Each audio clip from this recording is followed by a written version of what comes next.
जय गौ माता। चामुंडा प्राकृतिक फार्म અને હું સંતોષ ભીલવાળા।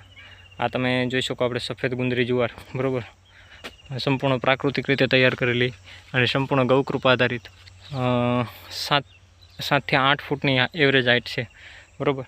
સાથે આપણા જે નેપિયર છે ને એના જેવડી છે, જોકે પવનને કારણે નમી ગઈ છે અને હવે તો વજન છે એટલે એ પ્રોબ્લેમ તો રહે જ। જોઈ શકો તમે વચ્ચે તો આખા કડકા નમી ગયા પવન હોય ને એટલે,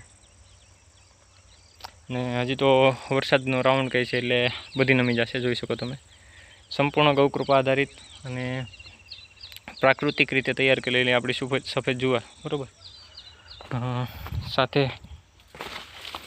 આપણા દેશી ભીંડા જોઈ શકો, આ આપણા બધા ગૌકૃપા બેક્ટેરિયા છે। ખુલ્લા એટલે છે કે આગળ એને ફર્મેન્ટેશન માટે હલાવ્યા હતા।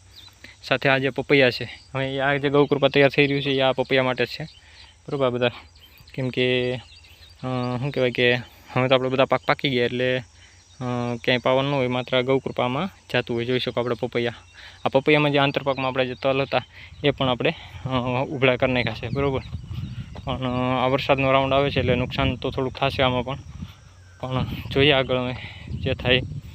સાથે આપણો જે બાજરો હતો એ તો વાઢી નાખ્યો બરાબર, જોઈ શકો એના ડુંડાનો ઢગલો બરાબર, એ અમે કાલે કાઢશું।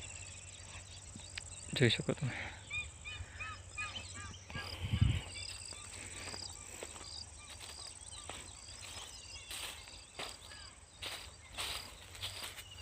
ચામુંડા પ્રાકૃતિક ફાર્મ અને હું સંતોષ ભીલવાળા। જય ગૌ માતા।